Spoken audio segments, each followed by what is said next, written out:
Bienvenidos a Discutamos México.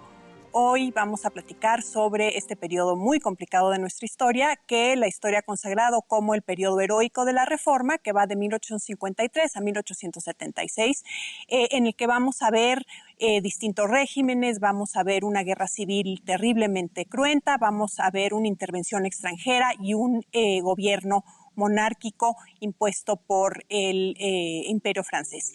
Para platicar de estos experimentos políticos con nosotros tenemos a la profesora María José Risauzi de la UAM Azcapotzalco, a la profesora María del Carmen Vázquez del Instituto de Investigaciones Históricas de la UNAM y al profesor Silvestre Villegas, también del Instituto de Investigaciones Históricas de la UNAM. Bienvenidos y muchas gracias por estar aquí. Bueno, este es un periodo, como decíamos, de gran experimentación política, que sigue a la derrota frente a los Estados Unidos y en el que vemos a los miembros de la clase política mexicana realmente haciendo un esfuerzo por consolidar un gobierno posible, un gobierno viable, por muy distintos caminos.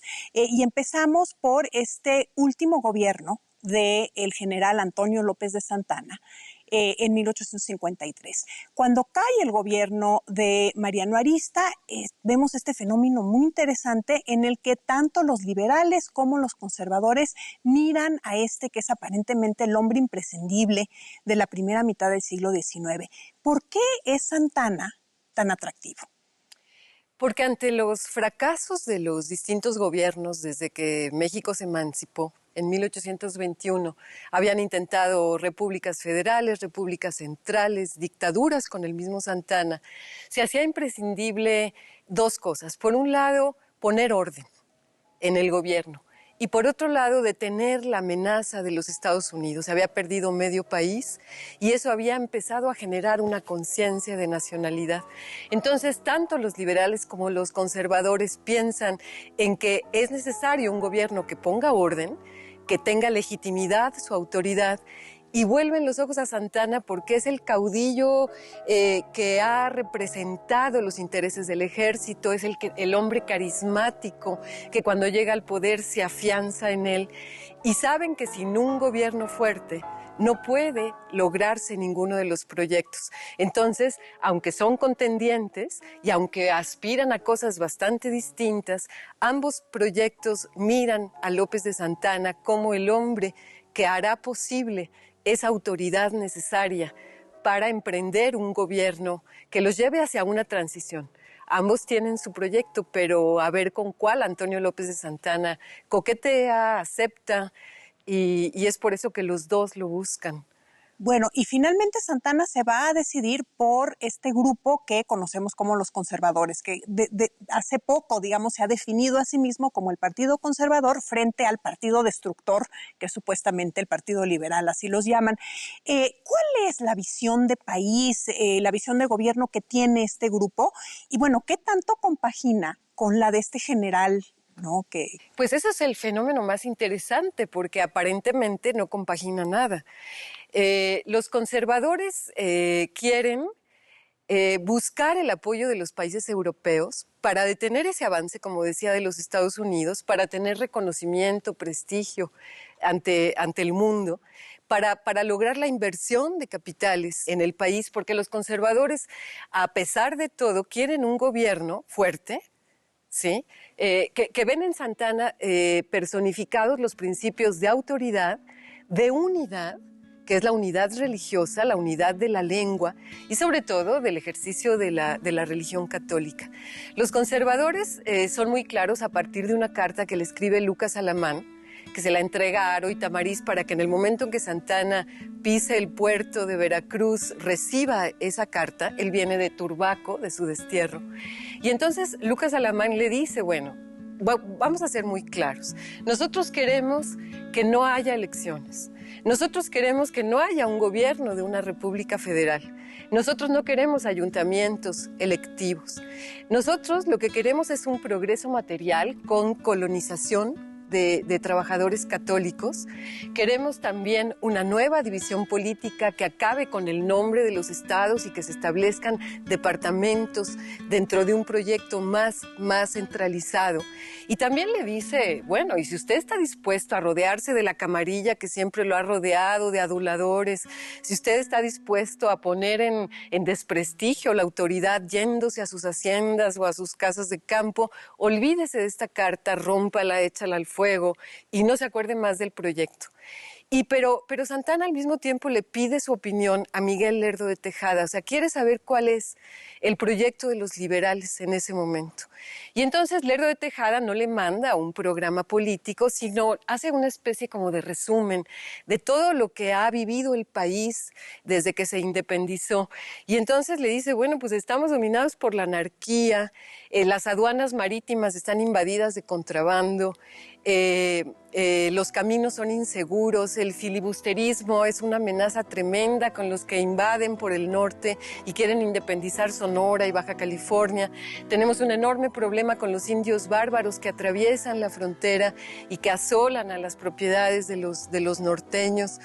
Y una agricultura deficitaria, menciona el analfabetismo, o sea, los grandes problemas que estaba viviendo México, pero Santana simplemente recibe esa exposición de principios de los liberales y se decide por el proyecto de los conservadores, porque es un proyecto que tenía una parte visible, una renovación de la administración pública con mucha racionalidad del derecho y sobre todo del fomento a las mejoras materiales, pero por otro lado porque había una cuestión secreta. Veían ese gobierno como un expediente pasajero para que fuera el camino hacia definir cuál era la forma de gobierno que México tenía que adoptar. Y esa forma de gobierno para los conservadores era la monarquía. Ellos creían en esa forma de gobierno y entonces ese secreto era negociar, sobre todo en la corte española, la llegada de un príncipe católico, Borbón, a gobernar a México. Y en ese momento se estaba pensando en el infante Juan de Borbón y empiezan todas las negociaciones y empiezan todos los acuerdos secretos para que ese gobierno hubiera sido posible en ese momento. Aunque sorprende un poco que Santana, siendo, digamos, un hombre fascinado por el poder, estuviera dispuesto a calentarle la silla, digamos, a un príncipe Borbón. Al príncipe Borbón. Y eso es lo interesante. Se muere Lucas Alamán casi a los 2 meses de iniciada la administración y vemos cómo Santana empieza a desplegar un poder, sigue jugando con los conservadores, acepta el proyecto modernizador, pero por otro lado se hace nombrar Su Alteza Serenísima, restaura la Orden de Guadalupe, que era una orden imperial que había creado Iturbide, y acepta una capa de armiño muy elegante para en la Villa de Guadalupe el día que se arman caballeros a una bola de señores liberales y conservadores que de la noche a la mañana juran ser fieles a un gobierno que, por otro lado, pues va a llevarse hacia los cauces de los propios intereses del dictador, que acaba colmando las expectativas de liberales y de conservadores por la venta de la mesilla, por el dinero que se pagan, esos 10 millones de pesos, 7 en un principio, 3 cuando se firme el tratado, pero 7 millones de pesos que se dilapidan de la noche a la mañana con los gastos más increíbles, unos vapores que nunca llegaron, sueldos a las legaciones extranjeras, 15,000 pesos para una cuestión secreta, decía Santana, que era lograr en la corte española que pudiera venir acá este infante don Juan. Santana toma para él mismo 600,000 pesos, que en aquel momento era una brutalidad de dinero, pero empieza ese ir y venir de ese dinero que no tenía así como un proyecto específico para mejorar la economía del país, para mejorar las instituciones que verdaderamente lo requerían, y va a desencadenar pues el descontento que va a brotar en una revolución que surge en Ayutla, en un poblado del sur, de lo que después fue el estado de Guerrero. Y entonces surge esta revolución a la cual se van a unir después muchos otros grupos de a lo largo y a lo ancho del país, que están en contra de los altos impuestos que ha puesto Santana, de la venta del territorio a los Estados Unidos, de la dilapidación de ese dinero. Y por otro lado también, pues los desmanes de la policía secreta, de la persecución política a los liberales, periodo en el cual los liberales puros, digamos, y muchos moderados salen al destierro. Es el caso de Juárez, es el caso de Ocampo, es el caso de Ponciano Arriaga. Poco a poco, pues todos los intereses van a congeniar en estallar esa revolución contra esa dictadura que no pudo lograr el proyecto que tenían los conservadores en un inicio.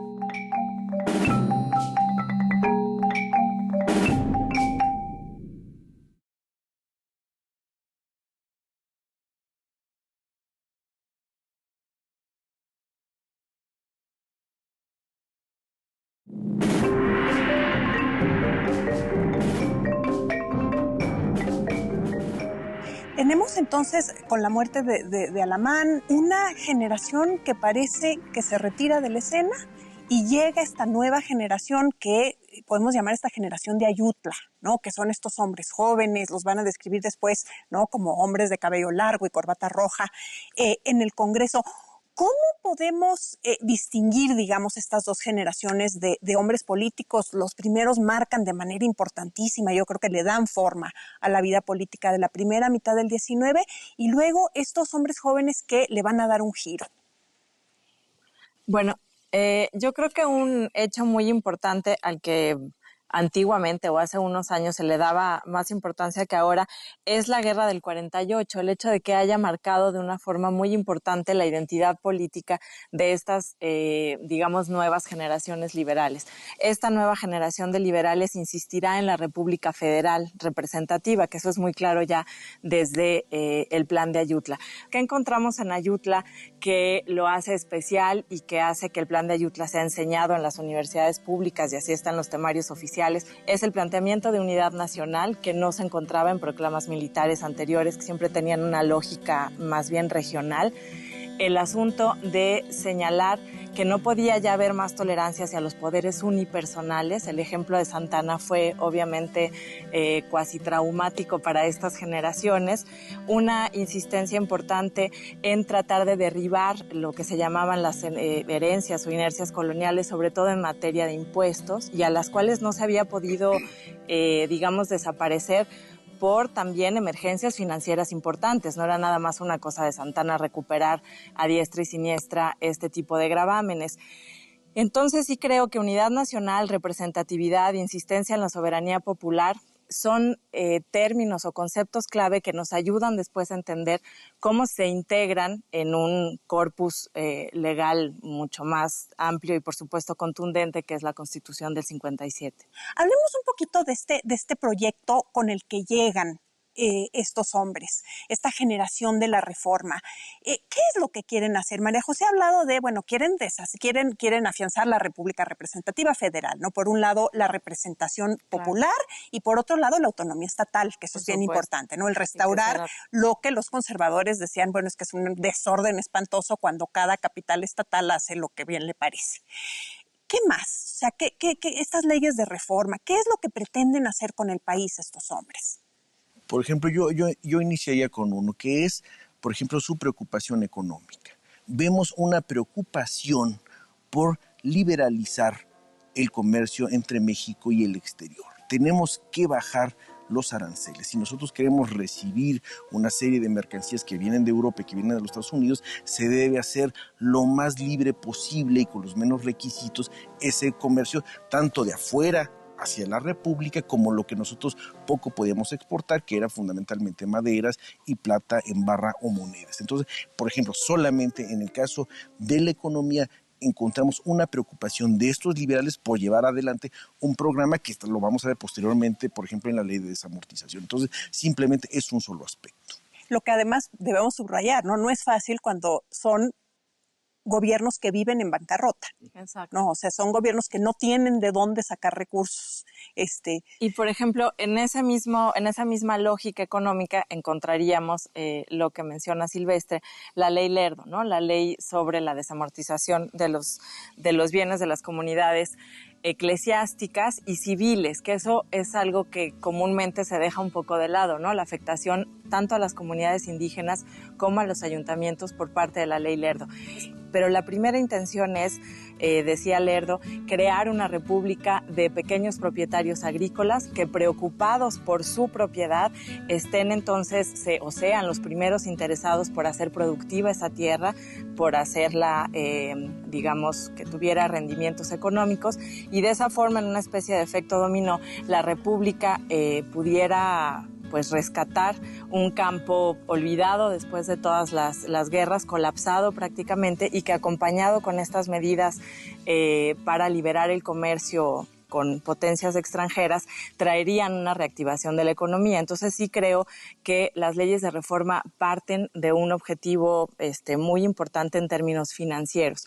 Y luego también habría una posición como más política o de proyección ideológica más a largo plazo, que es la secularización de la sociedad. La ley Juárez, con la creación del registro civil, la reorganización de los tribunales, entonces el hecho de que los nacimientos tuvieran que ser registrados ante una autoridad civil, el matrimonio, la defunción, etcétera, crea una especie de centralidad para el Estado que no había podido tener antes, porque la Iglesia, como en muchos textos se trata, era como un Estado dentro del Estado, ¿no? Entonces, tratar de detener en algo este avance, ¿no? Bueno, y este proyecto económico que también tiene una intencionalidad política, Por ¿no? supuesto. La afirmación de un diputado como Ponciano Arriaga, que dice, bueno, los ciudadanos de una república no pueden ser esclavos de la necesidad, o sea, no pueden estar rascando la tierra para apenas sobrevivir, sino que tiene que ser gente que tenga esa autonomía que da la prosperidad.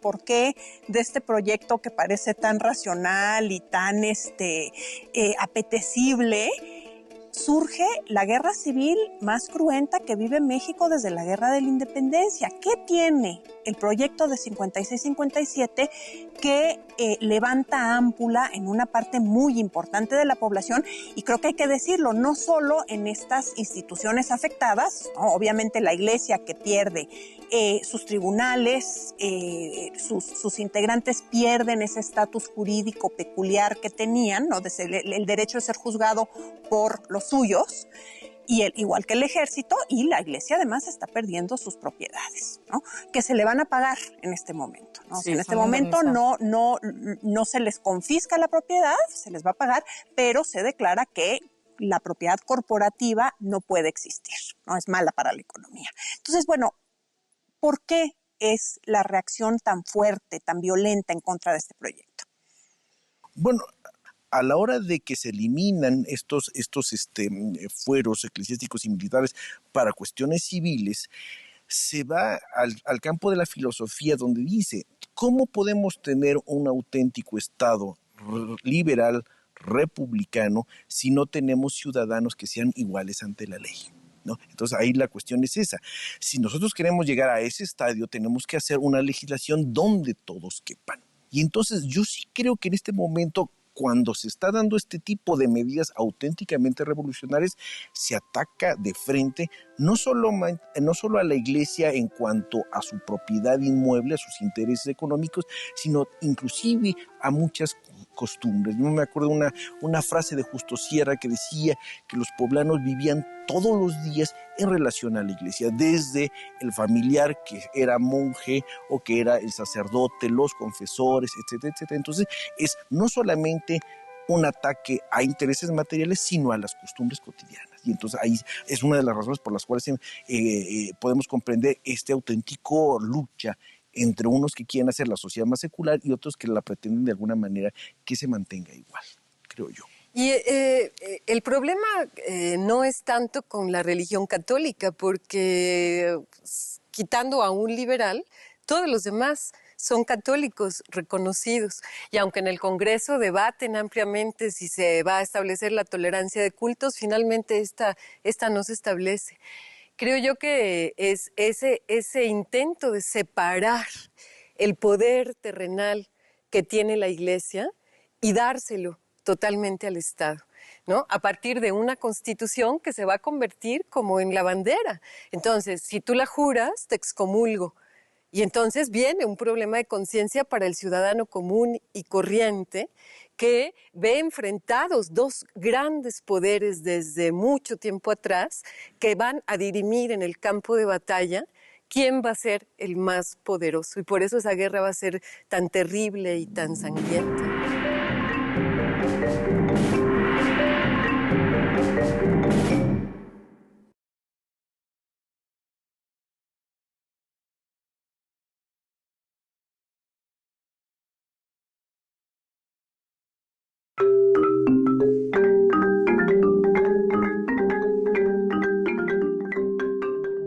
Sí, tenemos este dilema terrible para los mexicanos de la época que de un de repente, digamos, porque es prácticamente de un de repente, con la promulgación de una serie de leyes, ya no se puede ser buen ciudadano y católico. Y católico. O sea, el dilema es terrible. Ahora, la guerra no empieza nada más como un levantamiento conservador, ¿no? Es el propio presidente que jura la Constitución el que da el golpe, disuelve el Congreso y dice, vamos a hacer un tiempito y vamos a hacer otra constitución porque esta constitución no funciona. ¿Cuáles son las razones de Ignacio Comonfort para hacer esto?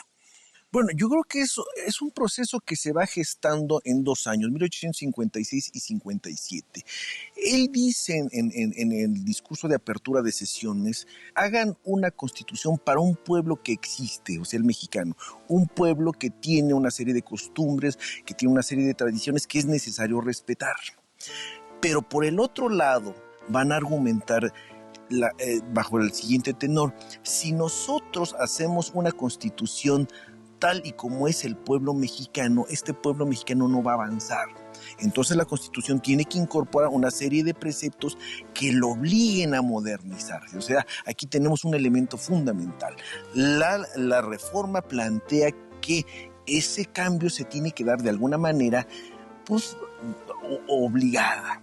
No es un término que me guste mucho, pero de alguna manera sí lo explica. Pero entonces, Comonfort y su gabinete están conscientes que durante 2 años van a tener una serie de levantamientos donde el gobierno sale victorioso, pero son 2 años de continuos levantamientos y entonces Comonfort en sus memorias reflexiona y dice, yo me empecé a cuestionar si verdaderamente el programa liberal era el que tenía el soporte del pueblo mexicano, porque yo me daba cuenta de que esos levantamientos me hablaban de una sociedad que no estaba de acuerdo con lo que estábamos haciendo. Entonces, el gobierno de Comonfort empieza a tener serias dudas acerca de la idoneidad de la Constitución. Ahora, yo he sostenido que la Constitución es un pretexto. O sea, que quitar la Constitución o hacer el golpe de Estado en contra de la Constitución es lo oficial, pero de alguna manera lo que él plantea, de alguna manera, son una serie de reformas.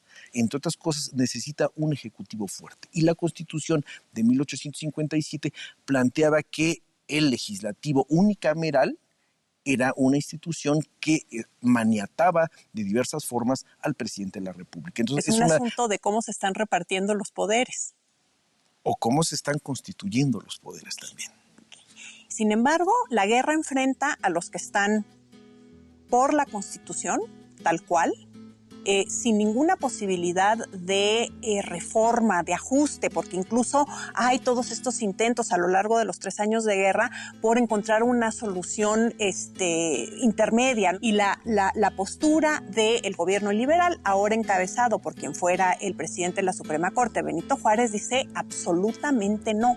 La soberanía del pueblo mexicano está encarnada en este documento y quienes se oponen a muerte a él son los contrincantes en esta batalla, ¿no? Entonces, bueno, ¿cómo se resuelve este enfrentamiento totalmente intransigente? Que también creo lo hace distinto a los enfrentamientos de la primera mitad del 19, donde al final acababan transando. Aquí no hay, digamos, mediación posible. Entonces, ¿cómo salimos de esa?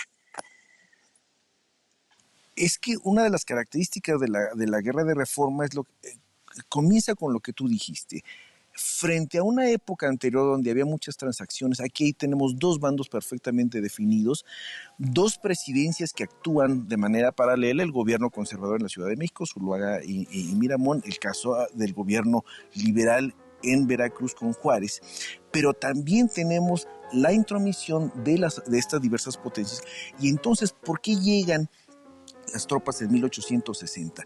Entre otras cosas, es por el incumplimiento de lo que los ingleses llaman la Convención Dunlop.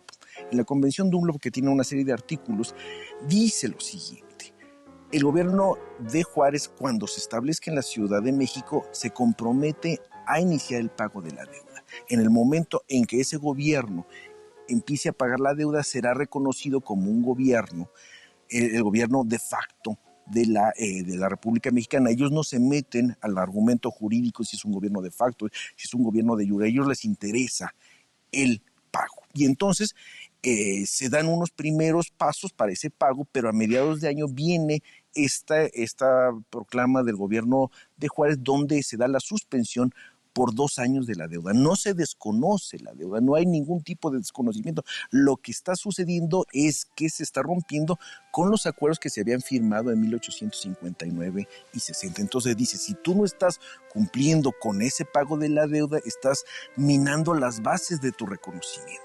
Entonces por eso te intervengo. Esos conflictos propiamente mexicanos escalan la esfera de las fronteras y nos vamos al mundo internacional. Y entonces en el mundo internacional son otra serie de intereses, ¿no? Es una de las tantas razones. Y luego volviendo un poco al ejemplo de la dictadura santanista, realmente los mismos conservadores, José Manuel Hidalgo decía, nunca Santana tuvo tanto poder como en el periodo 53-55.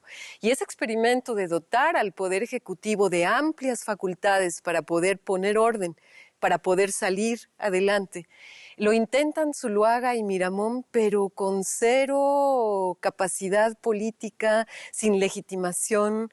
Y entonces es un fracaso absoluto el gobierno conservador en la capital. Y no olvidemos que este secreto monárquico, que era traer a un príncipe de España, fracasa por varios motivos. Por un lado, porque España entra en guerra, después porque se desata la guerra de Crimea, después porque España empieza a reclamarle a México incumplimiento de acuerdos, reclamos de sus habitantes, y entonces empieza a gestar el problema de la intervención. Todo esto se está dando al mismo tiempo que este país está sumido en la guerra civil. Y finalmente, bueno, España va a ver todo un acuerdo europeo, va a aliarse con Inglaterra y con Francia, van a empezar a cambiar, digamos, ese panorama de cómo intervenir a México, pero los monarquistas no han dejado en su empeño en las cortes europeas de seguir buscando un príncipe extranjero. Por un lado los europeos y por otro lado los Estados Unidos dando un fuerte apoyo a los liberales y poniendo a los conservadores en el punto ya clarísimo de decir, tenemos, como lo había dicho Alamán, que frenar ese avance de los Estados Unidos. Y entonces de repente el pobre de México pues se ve enfrentado, ¿verdad?, a intereses extranjeros muy, muy, muy poderosos que van a actuar sobre su propia historia y sobre su propio devenir. No va a ser España. No va a ser España quien va a restaurar, digamos, su presencia en lo que habían sido sus viejos dominios. Es Francia, es Napoleón III, es el emperador liberal. ¿Por qué? Mira, antes del primer paso de Francia, hay una cosa fundamental, que es que Maximiliano, no como emperador de México, sino Maximiliano como archiduque, va a recibir un préstamo de la banca inglesa. Se va de nueva cuenta a pagar, a darse el servicio de la deuda mexicana con acreedores extranjeros, y una vez que de alguna manera no solamente la banca inglesa, sino fundamentalmente la banca francesa con Fold, el Crédit Mobilier, etcétera, etcétera, son una serie de actos financieros que abren la posibilidad de la intervención, de las minas, del algodón, del comercio, pero primero se tiene que fundamentar financieramente ese imperio mexicano. Así vemos cómo la aventura, la llamada aventura francesa en México, tiene una serie de implicaciones ya de esta segunda etapa del siglo XIX, donde hay una serie de potencias industriales en plena competencia en un reparto del mundo. Pero entonces es México ya en el contexto de los intereses internacionales. Sí, de una competencia internacional por espacios económicos, claro, sobre todo, ¿no? Y también, digamos, es esta carga cultural, ¿no? De detener el avance, de salvar a la raza latina, como decía Napoleón III. La expresión América Latina es de él.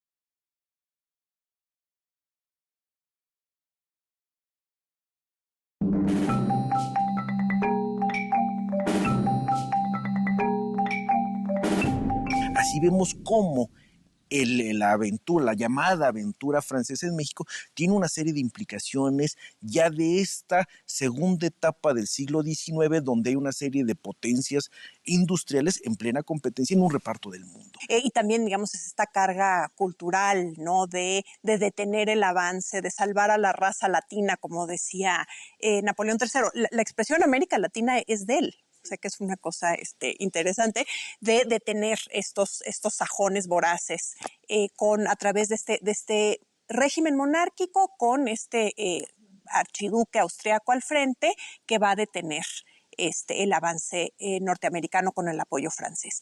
Ahora, el imperio de Maximiliano es un régimen que cuenta con el apoyo de los conservadores, de la Iglesia, lo cual nos parece lógico, pero vemos también una serie de liberales destacados que también participan en un gobierno monárquico. No de los radicales, no de los puros, moderados. Los moderados. Y entonces, ¿cómo explicamos esto? Bueno, yo creo que ahí nos tenemos que fijar que Maximiliano muy pronto sorprende a los grupos que lo habían traído, ¿no? A los grupos conservadores y dentro de los conservadores a este sector de los monarquistas que, como bien ya comentó Carmen, están trabajando desde los 40 y 20 años después logran cometer su objetivo. Entonces, me parece que ante la sorpresa de los conservadores también hay una paulatina empatía por algún sector de los liberales, en especial los moderados, que se fijan en las políticas de Maximiliano, sobre todo frente a las comunidades indígenas en materia de trabajo, y empiezan a observar pues algunos puntos de encuentro entre los planteamientos originales de los años 50 de los liberales. Ante la falta de espacios políticos, hay un pragmatismo, por supuesto, del grupo de los liberales de montarse en este proyecto y de decir, de aquí soy, un poco también como de sobrevivencia. Yo creo que habría que también ponerle su justa dimensión al aspecto de la empatía ideológica, pero también a otro de un franco pragmatismo. Y bueno, en un principio los conservadores y la Iglesia están muy ilusionados con la llegada de Maximiliano, pensando que por fin se va a dar ese proyecto ansiado de una monarquía católica, bueno, con príncipe católico. De hecho, eligen a un príncipe austríaco por varias circunstancias, pero primero porque no forma parte de las tres potencias aliadas, para que no haya una vinculación en ese sentido. Y por otro lado, porque, bueno, pues era un hijo segundo que no tenía la posibilidad de heredar un trono, si acaso Grecia, como se le proponía, y por otro lado, por las pretensiones de Carlota, de ser emperatriz, digamos, ¿no? Pero los conservadores muy pronto se desengañan y empiezan a darse cuenta, bueno, pues que no está resultando como ellos querían este príncipe. Y sobre todo con respecto a las mejoras materiales y a los cambios de esta ciudad ideal maravillosa que Maximiliano empieza a plantear en el país, ¿no? Y el propio Maximiliano tuvo pues muchos errores, ¿no? Cómo desconfiar del ejército mexicano, que finalmente va a tener que echar mano de él ya en circunstancias pues muy terribles para la defensa del imperio, en no haber confiado en los propios mexicanos para formar un gabinete que fuera realmente su apoyo, haber contado siempre con extranjeros antes que con los mexicanos. Cuando leemos ese famoso libro secreto de Maximiliano y vemos lo que opinaba incluso de muchos conservadores, pues 2 o 3 se salvan. O sea, realmente todos son corruptos o todos son advenedizos o todos están buscando la tajada del pastel. Realmente no pudo Maximiliano lograr un propio proyecto político y bueno, ya estaba Juárez siempre, siempre, siempre defendiendo la soberanía del país, defendiendo la República Liberal, aunque tuviera que embarcarse y darle la vuelta por el Istmo de Tehuantepec y estar en Veracruz y de Chihuahua. O sea, finalmente el proyecto de los liberales nunca quita el dedo del renglón. Y ese es un punto muy interesante, ¿no? Y creo que pocas historias pueden contar como la nuestra, que hemos tenido dos gobiernos, ¿no? Y dos gobiernos tan distintos y tan peculiares, cada uno de ellos, ¿no? Los liberales tampoco era un grupo homogéneo, y Juárez se queda solo. O sea, todos los que habían sido sus grandes amigos, sus grandes apoyos, en el momento en que Juárez no renuncia al poder, y por cuestiones de que el país está invadido, de que hay crisis de soberanía, pues sigue ostentando facultades extraordinarias y no deja que otros, como González Ortega, por ejemplo, que dice, la Constitución que tú respetas tanto dice que suple al Poder Ejecutivo, el que ocupa el cargo de la presidencia de la Suprema Corte. Y Juárez está aferrado al poder y ya sus últimos trayectos, pues los hace prácticamente solo, ¿no? Y el infarto al miocardio que le da en julio de 1871, pues lo salvó de no ser el Porfirio Díaz de la historia, porque apuntaba así como para reelegirse perpetuamente en el poder. Y es un tema muy interesante, ¿no? Que incluso podemos llevarlo hasta la primera mitad del siglo XIX, congresos y constituciones que tienen más facultades que el propio Poder Ejecutivo por un temor al despotismo, pero ejecutivos que recurren, según el derecho constitucional, al uso de facultades extraordinarias, argumentando que siempre hay crisis, o económica, o de la soberanía, si no son los franceses, son los norteamericanos, o son los españoles, pero el que ocupa el poder ejecutivo siempre diciendo, pues se necesita un poder fuerte, que ese es casi el tema del proyecto de los conservadores y el tema del proyecto de los liberales. Si tenemos estos hombres, digamos, empeñados en construir estos gobiernos que funcionen, que puedan asegurar el orden, que puedan defender las fronteras, etcétera, etcétera, entre estos dos grandes peligros, ¿no? El peligro del despotismo y el peligro de la impotencia. Es interesante, muchos de los liberales que justifican su participación con el imperio, con todo y que no hay representación nacional y no hay, es que dicen, hay tanto pleito entre poderes, sobre todo entre ejecutivo y legislativo, que el gobierno está paralizado, no podemos hacer nada. Entonces, bueno, un rato vamos a poner en paréntesis, ¿no? Y vamos a dotar a este ejecutivo de las facultades de hacer las cosas. No basta hacerlo en proyecto, ¿no? Entonces, el fracaso del imperio que tiene también que ver con este escenario internacional, ¿no? Creo que pocos momentos en la historia de México pesa tanto el escenario internacional. Entonces, el regreso del triunfo de la Unión en la Guerra Civil estadounidense y el avance de los prusianos en esta construcción del imperio alemán, que obligan a Napoleón III a retirar sus tropas, y este ejército mexicano imperial que Maximiliano conscientemente descabezó, ¿no? Maximiliano, para no tener estos focos de poder alternos, mandó a Miguel Miramón a aprender técnica a Prusia y a Leonardo Márquez a Tierra Santa como enviado especial. Creo que debe haber sido bastante entretenido, pero es este ejército imperial que ya prácticamente sirve para muy poco.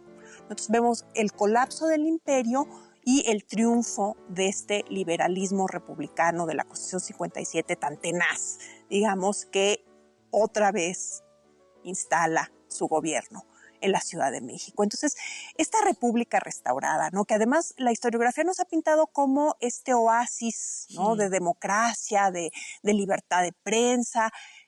¿Qué tipo de gobierno es? ¿Cuáles son los desafíos que enfrenta y cómo los resuelve? Yo creo que en el caso del periodo de la República Restaurada, que inclusive entre los colegas genera todo un debate sobre el principio y el fin de esa etapa, es el problema de cómo cambiar la fisonomía de estos cacicazgos estatales. O sea, la experiencia que tuvo Juárez, que la tuvo Sebastián Lerdo de Tejada, que también la va a tener Porfirio Díaz, estos gobernadores tenían su base de poder en sus respectivas entidades. Y lo que van a hacer es desarraigar ese poder político. Entonces, que por medio de las elecciones, ¿no?, de las elecciones estatales, el gobernador de una determinada entidad deje de ser el cacique cuya base política y fuerza sea precisamente en las fuerzas vivas de su entidad, y que en ese tránsito le deba el poder y el puesto al gobierno del centro.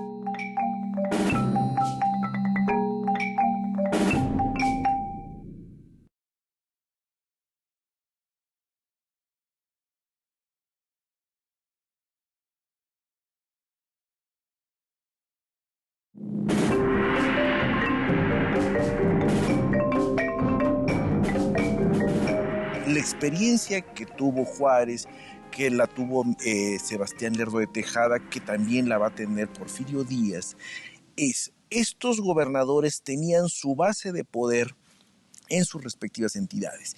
Y lo que van a hacer es desarraigar ese poder político. Entonces, que por medio de las elecciones, ¿no?, de las elecciones estatales, el gobernador de una determinada entidad deje de ser el cacique cuya base política y fuerza sea precisamente en las fuerzas vivas de su entidad, y que en ese tránsito le deba el poder y el puesto al gobierno del centro. Hay un discurso acerca de lo liberal, de la democracia, pero lo que nosotros estamos viendo es un proceso para controlar a los otros dos poderes, que obviamente se va a magnificar en la época del Porfiriato, pero los primeros pasos serían problemas fundamentales en la época de la República Restaurada. Entonces, lo que estamos viendo, digamos, en la República Restaurada es, por un lado, la construcción, si bien entendí, de una maquinaria política controlada desde la presidencia, y por otro lado, un cierto, digamos, aislamiento diplomático. O sea, México está de cierta manera aislado de las naciones, digamos, europeas, lo cual quiere decir que está aislado de las inversiones, del acceso al crédito, etcétera, con esta contraparte, digamos, de la importancia, digamos, simbólica de esta defensa muy airada de la soberanía, ¿no? Pero la República Restaurada también es el triunfo de la Constitución de 57. Entonces, ¿qué papel desempeña la Constitución en todo esto? Es el triunfo, pero también al mismo tiempo la adecuación a una realidad. Juárez se sentía muy bien gobernando cuando la circunstancia le hacía pedir facultades extraordinarias, pero cuando las circunstancias se empiezan a normalizar y entonces efectivamente a partir de la Constitución con la Constitución tal cual está, tiene que obedecerla. Empieza lo que habíamos dicho un poco de cómo ese ejecutivo quiere crecer. O sea, es un presidente que le gustaría ser obedecido a lo largo del territorio nacional, ¿no? Y no es poca cosa. O sea, habían sido 40 años, 40 y tanto años de no ver realmente, ahora sí, la luz al final del túnel, ¿no? Entonces, yo creo que nosotros, viendo esta idea de una historia hacia el siglo XXI, debemos insistir en las cosas buenas y las cosas malas de esa historia y sin lugar a duda ese imaginario de que por fin hicimos algo donde ganamos no se puede disminuir, creo yo, ¿no? Perdón, Erika. Y volviendo a que es también la primera oportunidad real que se tiene ya fuera de el caos político de ejercer la Constitución, de traducirla a la vida cotidiana. Sí es un Estado presidencialista, sí es un Estado centralista también, a pesar de todo el pacto federal que promete a diestra y siniestra, pero sí también es una Constitución que va abriendo camino en términos de las oportunidades ciudadanas para relacionarse con este aparato estatal. Está, por ejemplo, el juicio de amparo, que no es una creación original y novedosa de 57, sino una recuperación de una idea vieja que va desde los años 40, pero que dota de un nuevo poder o por lo menos de un nuevo instrumento tanto al ciudadano común y corriente como a los estados para hacer vigente y para que se traduzca la realidad del pacto federal. Es decir, los propios estados pueden ahí reclamar abusos de la autoridad central frente a lo que ellos consideran vulneraciones de su autonomía, y a la vez, entre las muchas paradojas de la Constitución, este juicio de amparo es también un instrumento centralizador de la justicia. Las sentencias finales las da la Suprema Corte, no importa lo que haya dicho anteriormente un juez federal. Muchas gracias. Desafortunadamente se nos ha acabado el tiempo. Le voy a pedir a nuestros invitados si quisieran concluir sobre el significado, digamos, como legado, como había dicho Carmen, de esta serie de experimentos políticos en este contexto tan difícil. Estos esfuerzos por constituir, por consolidar al Estado mexicano y bueno, ¿en qué desembocamos en 1876?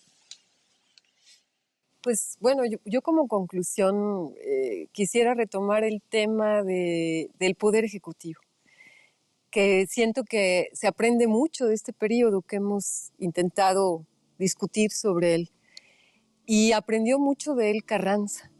Carranza como un lector de la historia, como un conocedor de la Constitución del 57, cuando están ya en el debate de Querétaro para la nueva Constitución, Carranza dice hay que aprender de esos errores del pasado, y uno de ellos fue haber tenido un ejecutivo débil en el texto y un poder legislativo fuerte. Y entonces dotan a este nuevo poder ejecutivo con amplias facultades, sin ni siquiera tener que recurrir a las facultades extraordinarias, sino si nosotros vemos en la Constitución actual que nos rige las 80 y tantas facultades que tiene el Ejecutivo, ya es un ejecutivo fuerte a partir del texto mismo, proyecto que tuvieron en mente todos desde los años 40, diciendo ese es el gran problema de México, esa anarquía, ese desorden, por no tener este poder fuerte que pueda aglutinar todos los intereses, que pueda permitir las mejoras materiales, la comunicación, y que va a ser producto de la enseñanza de la historia. Bueno, yo nada más decir algo que probablemente se olvidó a lo largo de la plática, que fuimos dejando de lado, que es la creación del ciudadano, también en términos ideales. Cómo este proyecto liberal triunfante a partir de la República restaurada se imagina un ciudadano ideal y crea un proyecto integral en torno a ese objetivo que va desde la educación hasta la higiene pública, un subrayar constantemente la preeminencia del individuo como único sujeto jurídico reconocible, en donde se sustituyen los dogmas religiosos por un dogma patriótico. Hay así catecismos cívicos, en donde se tiene que aprender que la patria es primero, la familia después, y después el culto, que no se niega la importancia de la religión católica, pero sí se intenta subrayar por todos los medios posibles que el compromiso frente a la nación tiene que ser lo que esté delineando las mentes y el imaginario colectivo en ese momento. Y me parece un esfuerzo muy importante. Puede ser criticable, le podemos poner muchos peros, pero sí hay una preocupación de la ley hasta la persona. Y finalmente el triunfo liberal de 67 va a generar durante la República restaurada toda una serie de cuestiones ahora sí modernas. Y podríamos poner algunas también que se fueron, porque el tema es enorme. Por ejemplo, van a llegar los primeros misioneros protestantes, y entonces paulatinamente la diversidad religiosa en México se va a ver realmente plasmada. Entonces la entrada de los bautistas, la entrada de los presbiterianos, la entrada de los metodistas, eso sería uno. El otro, el proyecto liberal educativo con Gavino Barreda, ¿no? Y entonces ahí tenemos esa parte de si queremos que el país se modernice, se tiene que modernizar a partir de la educación. Entonces, el proyecto liberal y luego positivista de educación es uno de las consecuencias del triunfo liberal. Muchas gracias. Bueno, creo que nos dejan mucho en qué pensar. Creo que este periodo, digamos, tan complicado, tan turbulento, nos deja, digamos, una serie de temas para reflexionar. La importancia de pensar en qué es lo que se necesita para llevar a cabo la transformación, ¿no? Estos hombres comparten, incluso estos grandes enemigos liberales y conservadores, objetivos en común: la consolidación del Estado, la modernización tanto económica como política, y qué es lo que pueden llevar a cabo y por qué en muchas instancias fracasan y por qué. Yo creo que esta es una pregunta que sigue siendo muy vigente el día de hoy. Muchas gracias.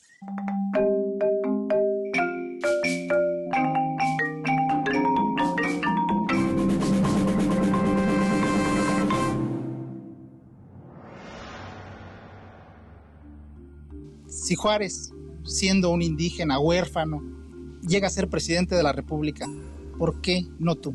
Esta construcción del mito es mucho de Porfirio Díaz.